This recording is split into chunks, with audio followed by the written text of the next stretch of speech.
boygenius, yeah! I didn't know you had sound effects. I'm so happy you're here. I got more. Whoa, we just did that in unison. I'm so happy you're here. Like, I'm so excited. Let me tell you something. Honestly, I'm like mad, like in my nerves.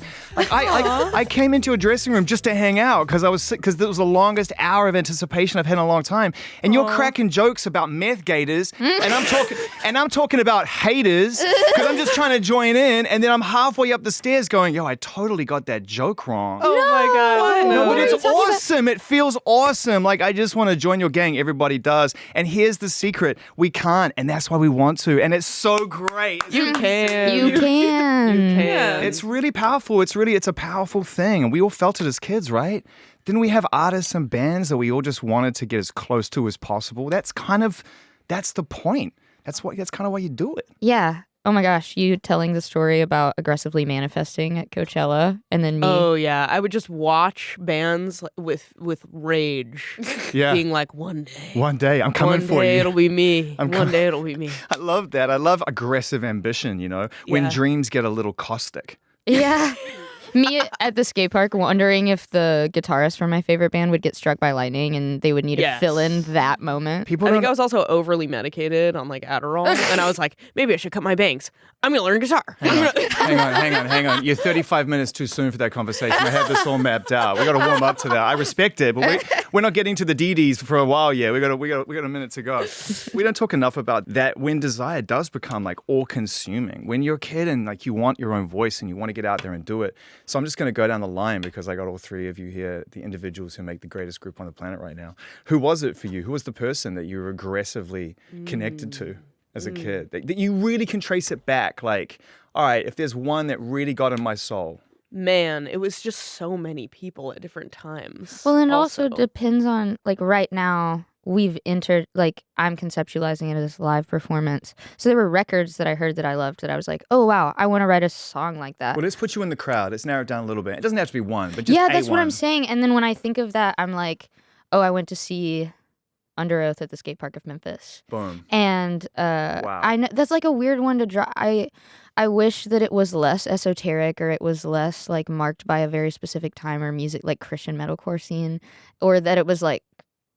But think about it. But it was like I saw a guy screaming, like like not doing like a Judas Priest like melodic wail, None of that. like actually screaming like his heart was broken, like someone died, like there was Screaming something. that matched the screaming in your heart. Yeah, I was like, oh my god. Lucy, stop.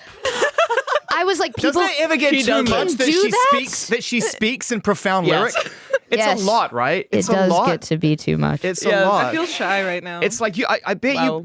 you bring out the Bible references within 15 minutes as well. That's Yo, who are you talking about? That's Julian. It's Julian, right? Okay. I've used a lot of the space in my brain for other things at this point. Yeah. Yeah. Occasionally, I'll remember something and be freaked out for a whole day, like every Yeah. time I remember a Bible verse. Yeah, I'm still trying to figure out how to clear the space in my brain to use it for the productive. Mm-hmm. Like, that's oh, the it's thing. not productive. It's stupid. I think honestly, it was Alison Mosshart, like Oh, watching wow. Sick. watching the kills in Dead Weather and just being like, What a time, though. what a time! What a Just time. also her stage presence and Alice Glass. Yeah.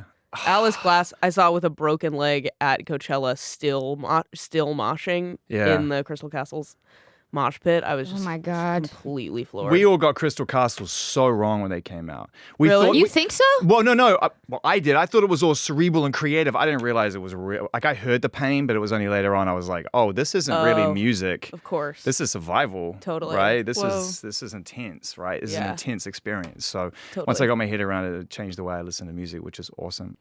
Well, first of all, thanks for getting the band together. Yeah. Oh, Anytime. Yeah. It's really cool. And I talked about like the secret of wanting to be in your favorite bands is that you are innately attracted to the chemistry that you don't even have to think about. It just is what it is. Was friendship ever going to be enough for you, or were you all just pining like, no, we have to just take this into a space? Julian. By the way, every question is going to be directed at who makes the most awkward face. That's just an FYI. It's gonna be me every time. Julian, this is gonna now be a one-on-one. You can take this interview. You guys can just take Go seats. for it. I like the way that you describe it, Phoebe. Like, because this question, I feel like it's posed to us frequently, but our friendship. That makes me want to move on immediately. No. But in a less interesting way. Like, Kind. our friendship coalesced at the same time as our band, which is what makes it feel like, and y'all both have intimated this, but like practicing music with your friends after school. Like, the reason why I know my best friend Matt of over a decade, who plays with me in my live band, is because we were hanging out and I found out he played drums and I played guitar. So why wouldn't you? So why wouldn't we just Yeah. hang out? And then we hung out every single day. Yeah. And now I can't imagine my life without him. And by the way, when you're a kid, hanging out's awkward. It was for me. I didn't know what to do when I hung out with people, So especially put people something I in my didn't know. hand. So yeah, give me something to do. And Yeah. also that it's like from that point, children having a shorthand handed to them, like, so me and Matt both liked Under Oath. And so without having to say, my home life is really stressful, we can say, Listen to this song is so fucking crazy. Like, Yeah. this guy's just like screaming. I didn't want to swear. We had a whole discussion about So whether you we could just swear. swore Let's hold slowly. it. Yes, yeah, exactly. This is Crazy. She went I full. had more syllables. She went full, like old school. Like, you're crazy. I like you, but you're fucking crazy. Oh my god! Just trying to be respectful. Of And the I'm just space trying. And I'm in. just No, trying. I And know. I'm just trying to fit in, so we're gonna cancel each other out All right, I love beautifully. it. All right, that's the way. But it no, goes. yeah, like the reason why we hung out was because we both had emotional needs fulfilled by need of communicating a part of ourselves fulfilled by the vehicle of music that we were both passionate about. And I feel the same way about these guys. You really took the time to create something thoughtful, like this beautiful dedication to the people that you love, and especially to take it into a place where it's like life in itself is precious, and the love is a byproduct of the life that you were given thanks to the people that you love. And it's just this wonderful swirl of love and affection. It's like incredibly emotional, and then it ends, and it's like, off. You know what I mean? It's just straight in, and it's just kind of a classic move. It's a classic album move. It's like, are you comfortable? Boom. There's so many great lyrics on this record. There's so many funny moments on this record. It's a funny record at times. Yep. What's that lyric? Some funny guys. I think I like you less now you know me more. Is that right? Yeah, I might like you less now that you know me so well. I cracked up the first time I heard that, like crying with laughter because it's like bang on. But one of the most profound lyrics is, how long has the Chevy been on the cinder blocks? And I'll tell you why. Because, no, I love that because to me, it's like such a powerful everyday observation that you see. I always wonder, why is a Chevy on cinder blocks for so long? Yeah, I wrote that. Yeah. Yeah. I love that. Aspirational project, like car project in somebody's yard, I feel like is very, very Depressing? depressing. It's like it's the masculine version of having a big bag of clothes that have rips in them that you're gonna sew up one day. Yeah. Or like your craft bag Yeah. that's like half finished things that you've moved from house to house for So 40 true. years. And, you know, in New Zealand, where I'm from in Auckland, there's a lot of people who put cars in their front yard to work on them, and no one ever does. I always looked at it, and this may be a little bit of shots fired to my friend whose dad is major at that, but it always felt depressive to me.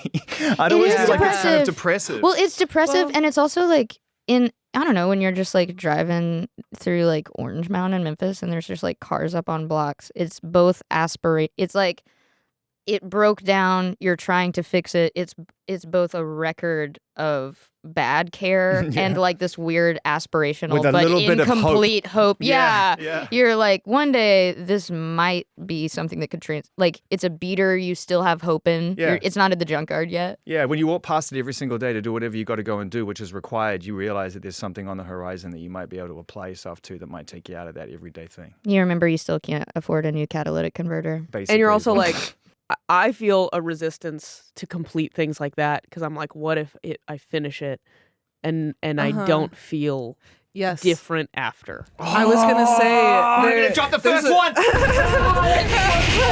I love it. That's so Yeah. like, what if it doesn't work? What if it doesn't work? to Meditating also. My Yeah. whole life, everybody's been like, meditate, Same. and I'm like, okay, but I need something to fantasize about changing my life Yeah, same. that I don't While enact. you do the other thing.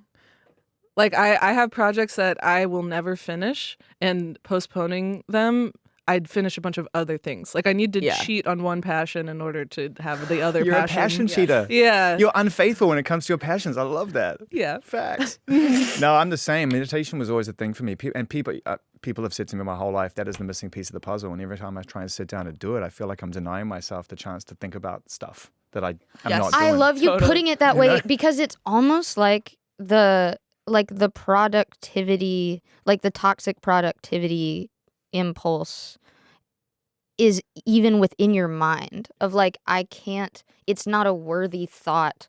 I could be thinking, and honestly, I'm like, I could be thinking about my family. Like it becomes guilt really quick. Well, now we're getting into, now we're 45 minutes ahead of schedule. I was going to finish on this.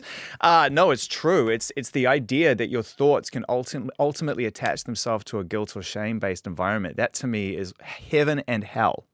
It's kind of both, right? Because you allow yourself to go into this place where anything's possible, but then when you come back to your reality, you're like, what have I unlocked? Do you know what I mean? It's kind of, I think that's... Dude, you're heady. Is that good? Yeah. Yes. Yes. Sweet. in this You're just scene, dropping fire. In this scene. in this scene. Speaking of, Catherine Marks, our producer who co-produced this record with us, we did Amazing job, by the way. Dude, Amazing she's so pumped. A legend. A legend. Shout out, Catherine. But we did yoga every morning at Shangri-La in Malibu, like the most magical, most LA ever. It's the Mount Olympus of music. Yes. Yes. And we're like, and it's like sensory deprivation tank, all white, and just the ocean, and we're doing yoga every morning. And she goes, "Do you just get pissed off in yoga?" I was like, "No." She was like, I just think about stuff and go, why did he say that to me? Him. Like, she just is working herself up in her mind the entire time, getting pissed, which I love. But also the thing I love Angry yoga is not a thing. This should be an angry. It should the be new angry goat yoga is anger yoga. Anger yoga, right? You should be able to grunt like dead weight, like lifters. Like you're in a gym. Yeah, you should be able to grunt during yoga the way people do I at saw gyms. some headline in some random article the other day. It was talking about the richest gym in the world, and they've banned grunting. I'm like, what's the point? it's not okay. That is not It's okay. not okay. It actually helps you withstand pain when you express emotional pain, physical pain. In studies, your pain tolerance is higher when you are allowing yourself to express verbally what you're feeling. And it engages your core. It does I know engage this your from core. my drummer Ricardo. It's good for you to grunt while you lift weights. Wait. I think my body knew that I shouldn't be talking about, like, why am I talking about weightlifting? While we whiff weights. While we whiff Oh, you weights. are Adorable. whittle weights. Adorable. When you solo the drum tracks on this record, you just hear like just cackling the entire time. Screaming. So let's talk a little bit about the making of the album, because I really want to nerd out about it because it's such a beautiful body of work, and we could just joke and take the piss all day, but there's real music to talk about here. Each of you kind of brought ideas to the table and then collaborated together on things, and it just felt like, you kind of got democracy right. And that's hard when you're in a band and you're bringing your Was it own democracy identity. or was it It's the other one. communism? Is it communism? Socialism?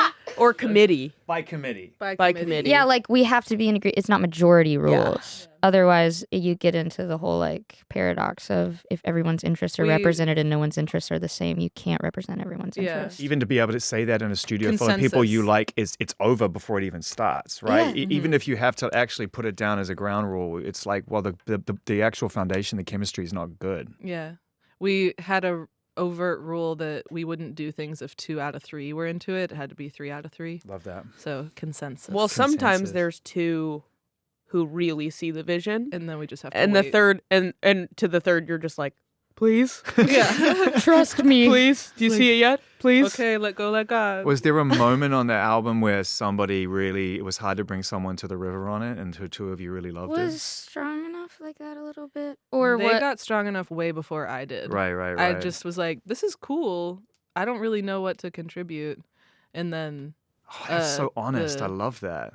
yeah, That's and it huge. got cooler and cooler. And there's like, oh, I get the concept and the Always an Angel, Never God part. Yeah. And then helped write on the choruses. But y'all had these verses that I didn't see how they connected yet. But this is the thing that I'm pretty confident in the last 30 minutes, you know me enough already to know you'll take this in the right light. Like when you come in with enthusiasm and love and excitement and passion to do this together, but each of you are just the finest at what you do, like hands down. So are there times, and I can only liken this to hip hop, when I talk to friends of mine in rap groups, someone would come in with a verse that day and it's like, I have to go to the corner and rewrite my verse, you know? Are there times when it can almost feel like a healthy level of sort of, intimidation is too strong a word, help me out, just like, wow, you crushed that. Like, where do I go to catch up to that? Maybe inspiration is the word that's not intimidation, but it feels a little bit too sincere, so it devalues it. But I am very inspired by these guys. I went on hella walks to try to get this better. I did a lot of like rewriting and re-recording.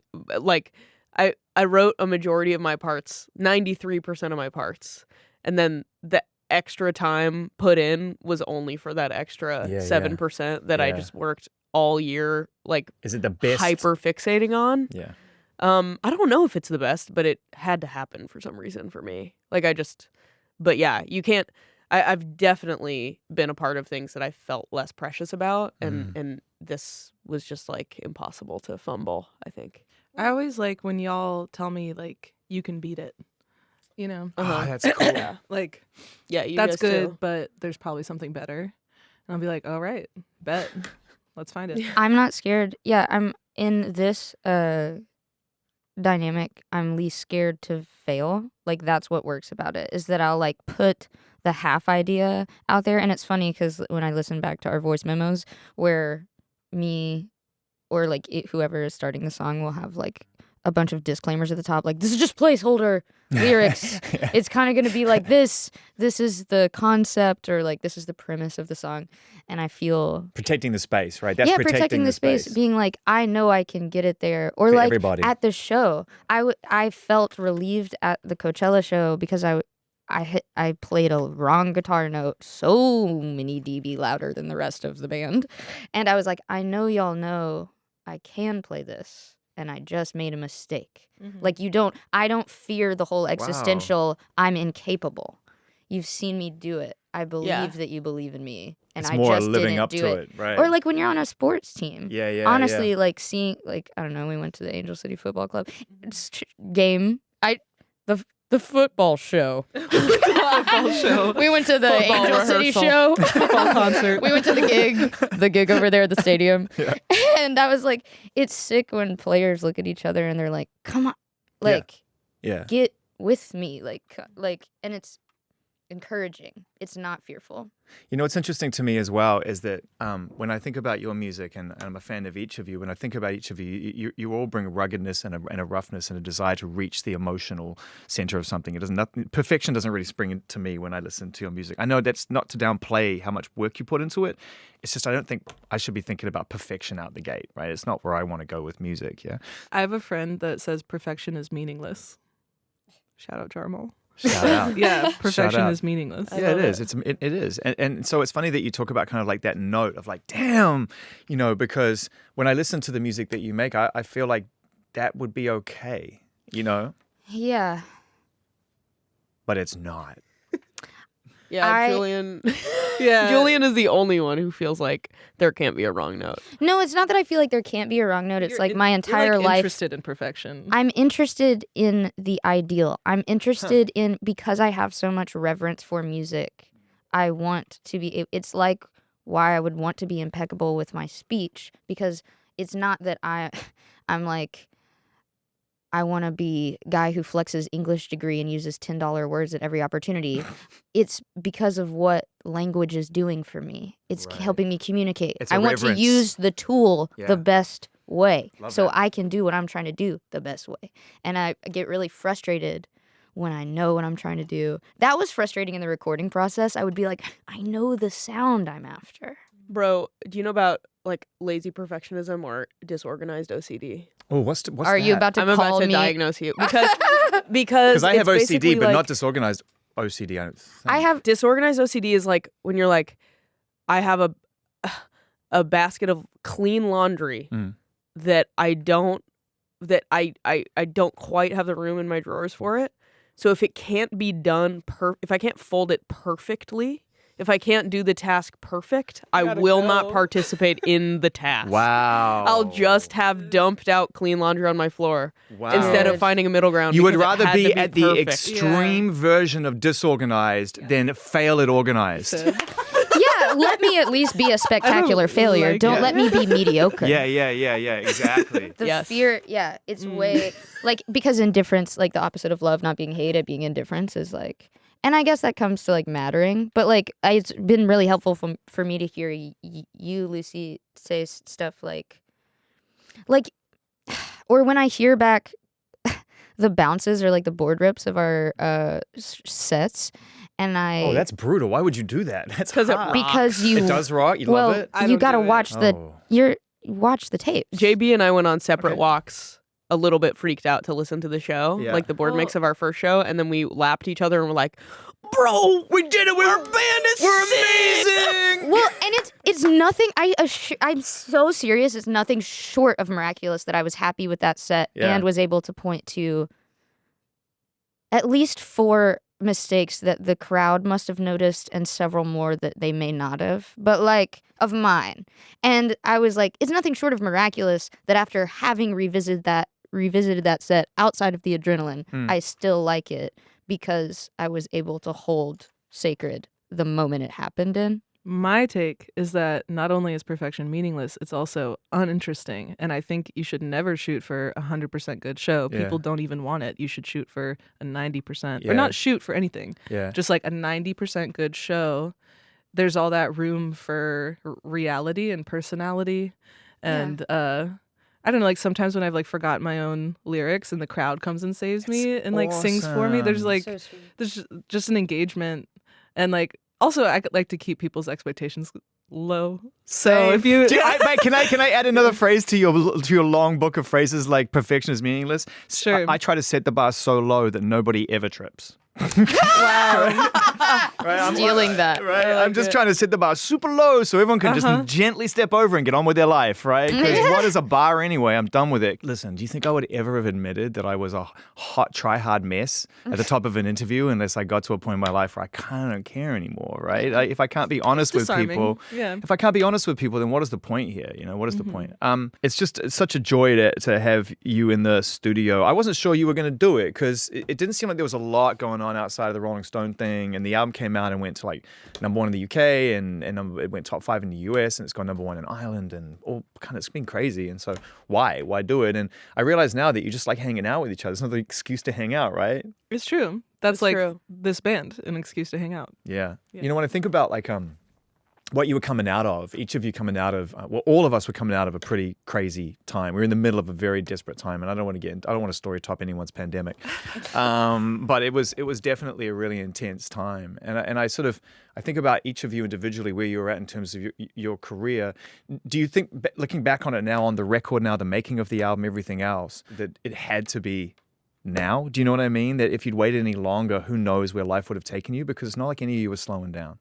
Did it feel like there was a sort of a sense of urgency that's kind of like, let's do this now? Well, yeah, and we meant to do it even sooner. Like, we thought that we'd be able to see each other more quickly. And I remember realizing like, oh, we're not going to be able to record until 2022. That's crazy, because we were talking about it in 2020.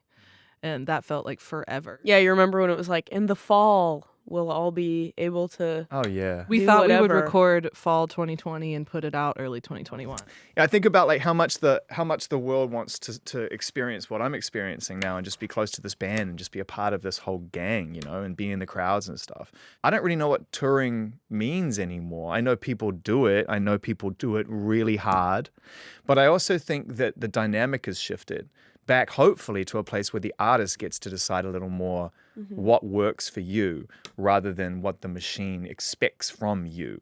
So I just want to know kind of what that means to boygenius, like in terms of world touring. I joked at the beginning, but it's a genuine question for me and fans, you know? The shows are the best part to us right now. Like, I just can't wait to get on stage again. We've done so much prep and so much work, and it's so revitalizing to hear people sing this record. And I put out my last record in the middle of the pandemic, and there was such a latent thing with actually seeing kids respond to it. It was almost like going on a reunion tour for something because it had been so long. So to put something out immediately have everybody memorize it is so special, and I literally can't wait. So I don't know. I think we're all individually good at. I think we're good at tour. No, we all three of us. I'm gonna sadly say goodbye. Oh, but only if we can say hello again. And Yeah, it's indeed. just it's just been so much fun getting to know you, hang out with you. I really didn't come in here with a laundry list of questions or a timeline because I feel the music so much and I feel where you're coming from. We all do. I speak for everybody who's heard this album. We all feel it. And so I just wanted to come in with a feeling, and that feeling at first was like terror and nerves and excitement. Aww. And now I just feel love, and I feel loved. So it's been really, really cool to hang out with you. And you're nice. I try.